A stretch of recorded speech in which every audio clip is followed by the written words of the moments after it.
Okay, Assalamualaikum warahmatullahi wabarakatuh. Good morning, my friends. Honorable Prof. Ian, as a lecturer, and I hope you are always stay at home and keep healthy from coronavirus. Okay, now I'm Sofianis Fitriana and my partner, Mas Rizky Givari. And as a first speaker, and Rizky Givari as a second speaker. In this session, I will try to explain about language change.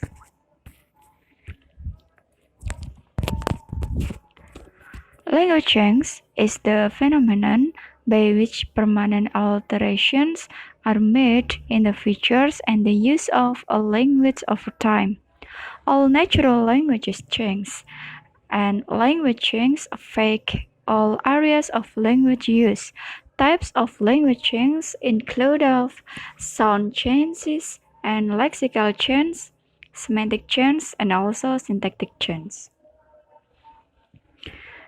In this session, we will try to explain about the first point is language variations as change in progress and stable variations, the role of speakers, gender and language change, and also changes individual age grading. For the first one is about a traditional view.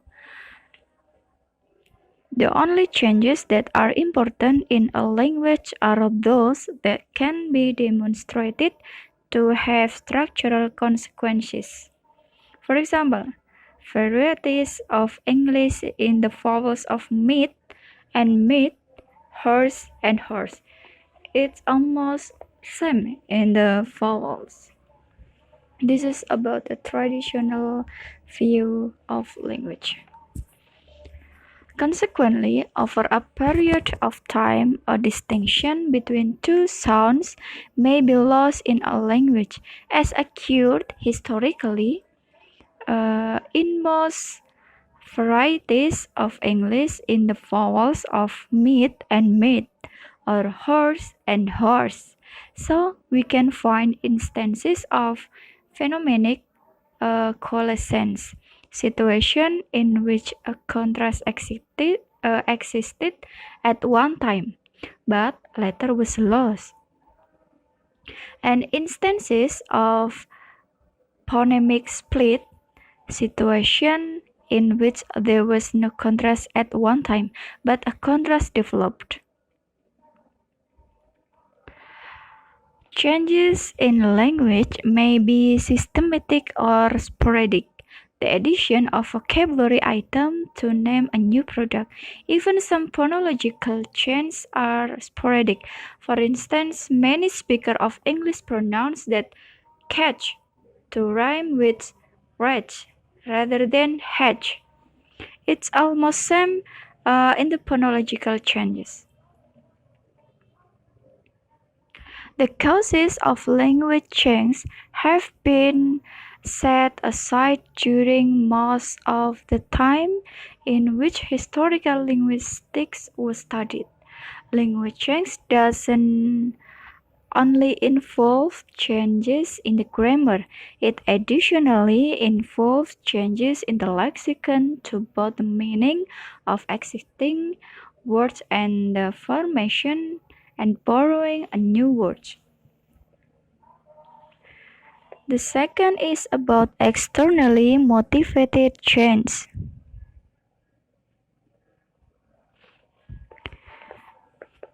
This is change brought about through language contact.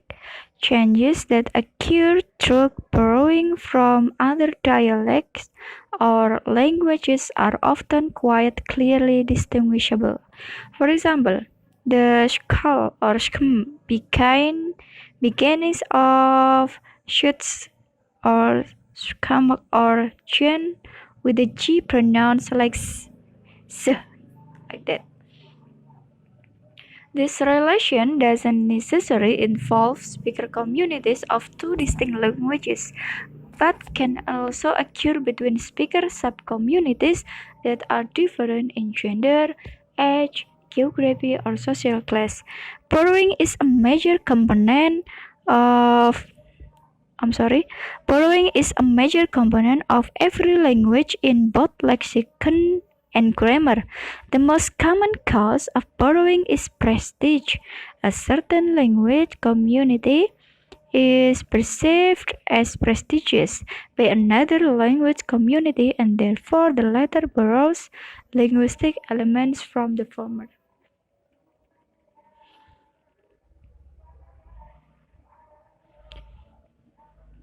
And then, this is a trees and wave. The distribution of regional language features may be viewed as the result of language change through geographical space over time. A change is initiated at one locale at a given point in time and spread outward from the point in progressive stages so that earlier changes reach the outlying areas later. This model of language change is referred to as a wave model, based on Wade Wolfram and Natalie Squilling Estes in American English Dialect and Variation, Blackwell, 1998. And then linguists tend to reconstruct the histories of related languages or varieties of a language in such a way that sharp differentiations are made between those languages or varieties, so that one point in time, one thing, that is a language itself or variety or even a specific linguistic item, splits two or more. There are two points in these sections. For the first is wave and diffusion. As a wave of change going through a language, wave change through a language, and diffusion change apparently diffusing through sets of similar linguistic items. The main point is the wave change through a language, and diffusion change through a similar linguistic items. Okay, this is the explanation more about the tree model and the wave model. For the first one is about the tree model. The tree model is an earlier model is an earlier model for language change that used the analogy of a family tree for the spread of language. You can imagine about the family tree like the picture in the next.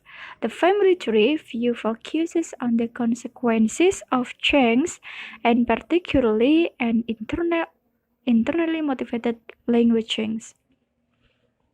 In the tree model, in this metaphor, the main family is a language family.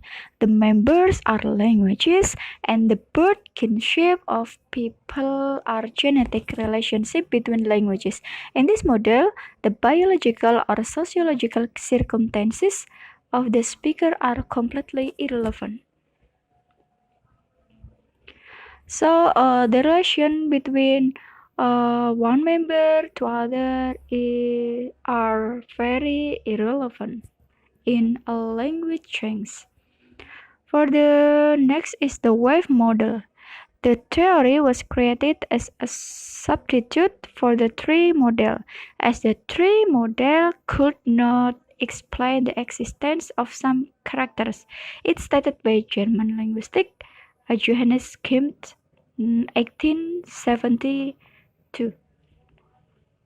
For example, in the French dialect, like Latin, K become ch, cambre, camera room, champs, campus, chat, cat, like that.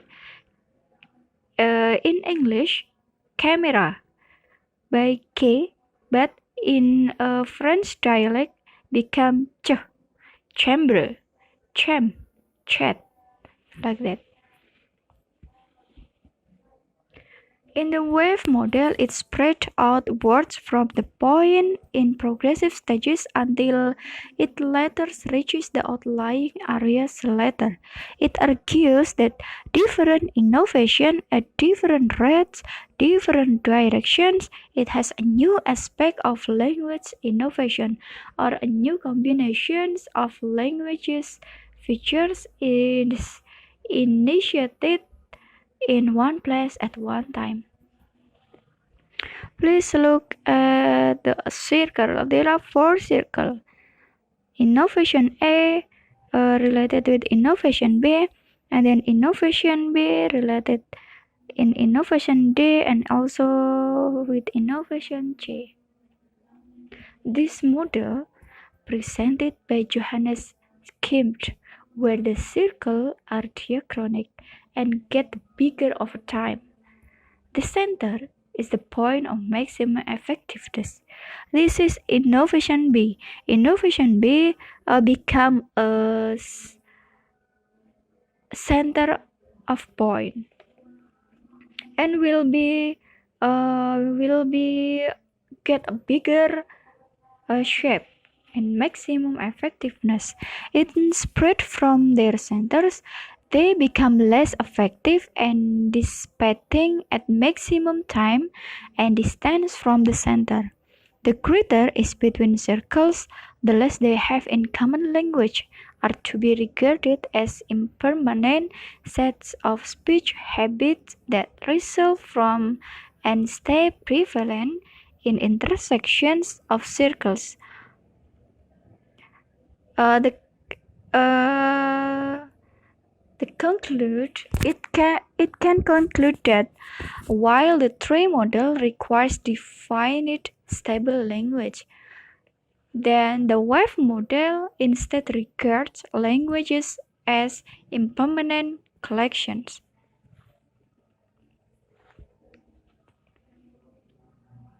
Okay, for the next is some change in progress. Before considering language change, we must distinguish between variation and change, for not all variation is a sign or leads to change. Socioeconomic class, age, and gender appear to be the factors that affect the distribution of these variables, and they continue to operate over long periods of time. There are many theories about language change. There is a word label 2001 85 calls long-term stable variation. For example, the distribution of the the, and the variables previously discussed and such alternatives as the as alternation, the latter as old as the language. The next theory come from Bailey, 1973, in page 19, has pointed out that the long-standing distinction between the vowels in such pairs of words as naughty and naughty, cough and cough, town and tone, is disappearing in the western United States. This is the steps of historical and there are many theories about language changes. For the next is phonetician Kimson, 1962, in page 83, has observed that in received pronunciation, the first part of the diphthong in a word like home is tending to become increasingly centralized, and the whole diphthong itself monodiphthongized. For the next is Lebow's study, 1963, of certain sound changes in progress on Martha's Vineyard. This tendency is seen mostly in the pronunciation of the younger member of fairly exclusive upper-class and professional social group, but it can also be observed to be spreading in the less exclusive varieties. And then from the labor study is the last theory of certain sound changes in progress on Martha's Vineyard. He explained that labor of force is that the change is merely an exaggeration of an existing tendency to centralize the first part of the diphthong at the time of the survey for the linguist areas. It appeared that this centralizing tendency was being eliminated. It was virtually extinct in and in only moderate in use. For the next is about strengths across space. The actual scale may vary, for it is the relative densities of the various places that are important, not their absolute size. That is from city to the town and then village, with the latter filling of gaps. For a physical barrier is the environmental and natural condition that act as a barrier in communication in sending message from sender to receiver. Such a river of a range of hills can prevent diffusion. Density of population and the influence of large population centers appear to be important factors. This gravity model of diffusion holds that large, culturally important cities influence smaller cities, they dominate and eventually changes filter down to surrounding rural areas through even smaller towns and communities. For the next is strengths over time or age grading. The factor of age seems to be important. Younger speakers are observed to use the language differently from older speakers. The point is, we might consider such differential use as offering us the key we seek if we want to understand how language changes. And for the age grading, that is using speech appropriate to your age group, features which you may no longer use when you are older. The point is, the younger people will not change their linguistic ways as they get older, with those changes being in the direction of the use of the groups which are presently described as being older. They just cite use of Z in Canada is clearly an instance of age grading. Okay, in this point, in such studies, the differences between older speakers and younger speakers is thought to indicate changes in progress. Older speaker speech reflect the language they used when they were young. So the differences between that and how young people speak today may reflect language change. For the next is gender and language change. Based on Trachill's 1972 work in Norwich, England, he offers several possible explanations for women using forms associated with the prestige standard more frequently than men. The men are usually judged by what they do, whereas women are rated on how they appear, an important part of that appearance in their speech. For the women, they have a much greater need to use language to signal their social status than to men. In general, men and women develop a mentality while they are growing that one has to speak according to their kind. The next point is language as a social construct relates to the roles of males and females in society. And the next is studies on language and gender usually consider the language or speech behavior of women in terms of the efficiency model, that is they consider the speech behavior of men as stronger, more prestigious and desirable. And the last point, and they have different personal culture. Just because the world differently, they explain according to assumption and coordinates like oppositions. Okay, thank you. The next point, the next material will be explained by Mr. Mas Ari. Okay, thank you. Wassalamualaikum warahmatullahi wabarakatuh.